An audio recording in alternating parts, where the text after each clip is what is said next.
Oh man, I'm excited for this one. Giga Chikadze versus Calvin Kattar is coming up soon. I have a prediction for you. I'm excited for this one. It's probably just going to be me talking about why I'm so excited for this one, but I'm going to give you a prediction for you at the end of the video, and I want to hear what you guys think down below. So let's get into it, guys. I am excited for this one. We have been waiting for the return for Calvin Kattar for a long time now because he had one of the best fights of the year, honestly. If it wasn't for Volkanovski and Ortega and Chandler vs. Gaethje, that fight was super overlooked.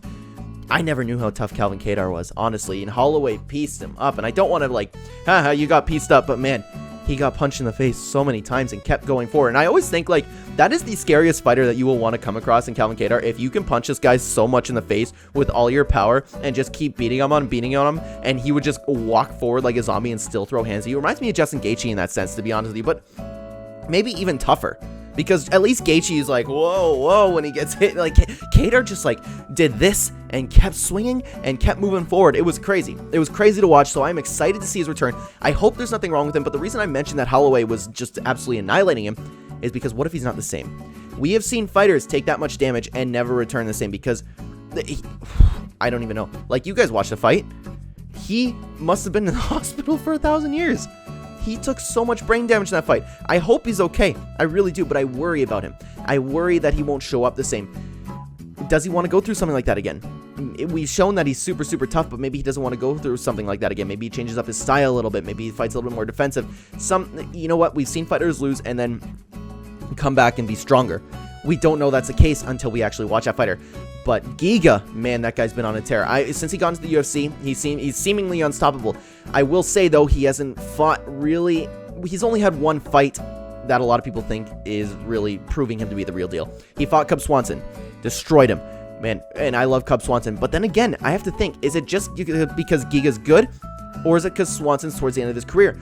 I don't know, because Swanson just came back and got a fantastic win. Looked phenomenal, looked fast, looked crisp, looked sharp. He was great.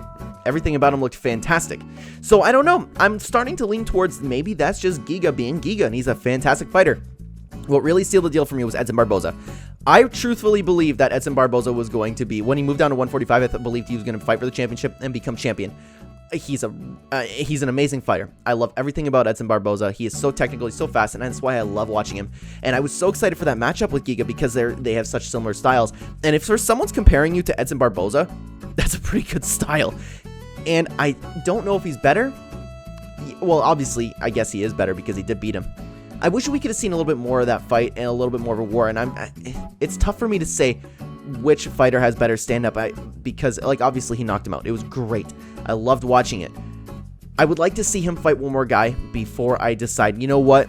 I think Giga is the real deal. I think he's going to become champion. Does he have the capabilities of becoming champion? Yes, absolutely. But this is a very interesting fight and has a lot of questions. Is Giga the real deal? How good is Kattar? Is he going to be okay? My prediction for you is that Giga Chikadze will take the win over Calvin Kattar. I don't know how. I don't know if you'll be able to finish him because after what we saw with Holloway, yes, Holloway doesn't have the most power, but man, you should have went down after that. I don't know. I think it depends on how Calvin Kattar shows up. If he's the same guy, I worry a little bit, but I have a hard time believing he's the same guy because he perhaps took some life-changing damage in that fight. Guys, I would love to know what you think about everything. Thank you so much for watching this video. Comment down below what your prediction was. Check the description down below if you want to check out my other channel. It's all about gaming. Thank you for watching. I will see you in the next video. Take care. What's up, everybody? King Triple C here. The Olympic champ, the flyweight champ, and the bantamweight champion of the world. In other words, Matt! That's right, the GOAT. Anyhow, you guys remember to subscribe to Clint on YouTube before Triple C tax that ass. Anyhow, Triple C's out.